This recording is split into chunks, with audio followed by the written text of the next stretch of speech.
Assalamualaikum and good day to Madam Nur Hafiza binti Idris. My name is Naqiyatul Najihah binti Muhammad Said from class BA 2432B. So today I would like to present about a trend analysis and cross-sectional analysis about two big companies in Malaysia.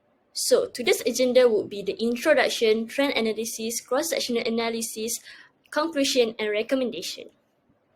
I'll start with the first part, which is the introduction. I will introduce the first company, which is Kuala Lumpur Kepong Berhad, and also Batu Kawan Berhad. So the main activities for KLK is the plantation, and the others like oleochemical and property. While Batu Kawan Berhad like manufacturing, plantation, investment holding, and also property development. I would like to explain the trend analysis for KLK. So I will start with the liquidity ratio first.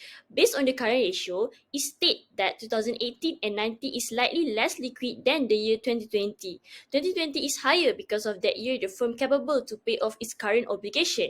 Moving on to the quick ratio, 2020 is more liquid than the other 2 years. To sum up, 2020 is more liquid than the other years as the quick ratio is the highest.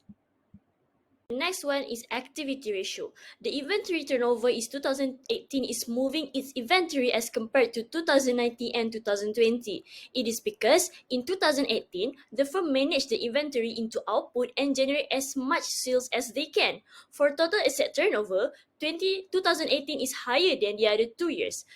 However, the 3 years are not reached the standard ratio as it below the standard ratio, which is 1.0. Based on the graph, the debt ratio in 2018 is much better than the other 2 years. In 2018, the firm used less debt than the other years.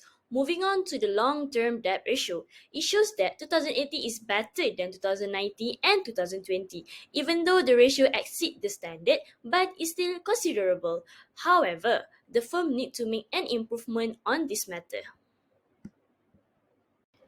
So the last ratio, based on the graph, the gross profit margin in 2020 is much better than the other 2 years. It shows that this firm did well in managing its cost of sales. Meanwhile, in 2020, the operating profit margin is higher compared to 2018 and 19. It seems like in 2020, the firm were better at managing its cost of goods sold and operating the expenses compared to the other 2 years. Alright, the trend analysis for BKB. I'll start with the liquidity ratio. The current ratio in 2020 is higher than 2018 and 19. It shows that this firm is capable to pay off their short-term liabilities and expenses on that year. Next, the quick ratio in 2020 is better. There are increasing in quick ratio from 2018 to 2019. However, the firm improved in paying their short-term debt and will attract more investors because the liquidity is high. Thus, 2020 automatically is higher liquidity than 2018 and 19. Okay, based on the graph, the inventory turnover in 2018 is better than 2019 and 2020. This probably because the firm can generate the inventories become a quality output. Moving on to the total asset turnover, 2018 is better than the other 2 years. This firm in 2018 indicates that they use its total asset quite efficient. Okay, next, the debt ratio. The debt ratio in 2018 is better than 2019 and 2020.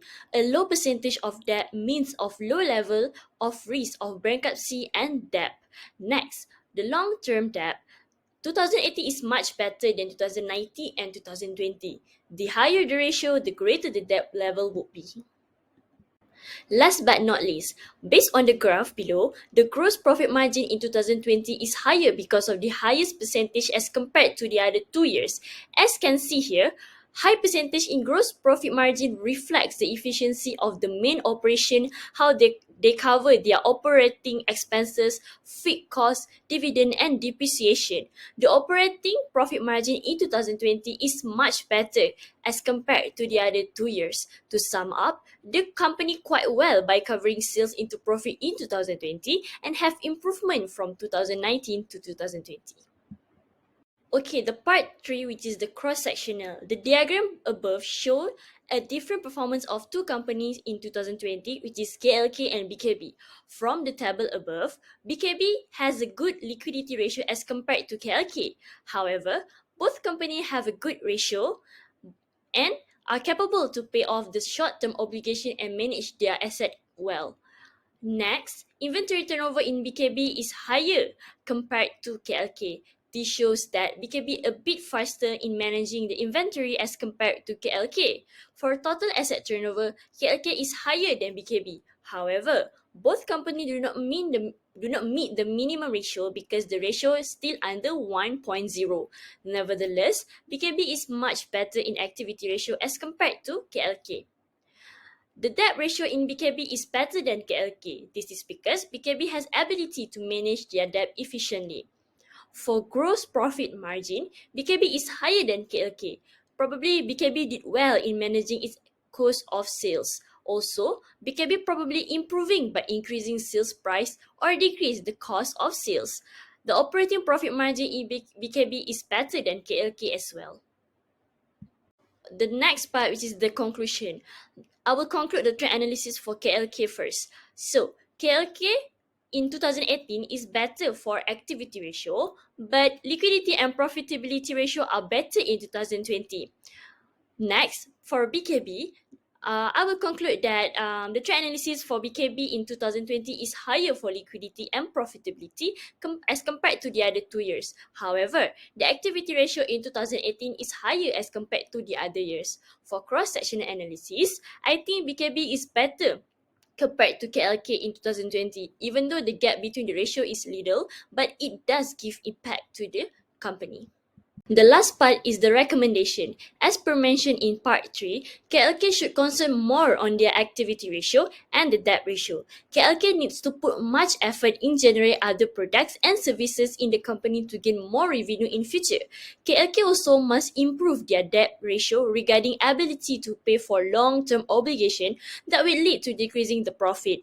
The action can be made by KLK to improve their debt by increasing amount pay monthly toward the current debt, as extra payment can help lower overall debt more quickly. Other than that, avoid taking more debt. To improve in profitability ratio, KLK need to put much effort in selling prices and sales strategy in a rising market to attract more customers. While for BKB also need to put much effort in certain things to improve their financial performance. Other than that, BKB need to improve their operation-related main activities such as chemical or logistic. BKB must concern about their future performance of operation for better operating efficiency. BKB still need to make an improvement regarding this matter. BKB are not recommended to applying any additional borrowing because it will lead to more debt in the future.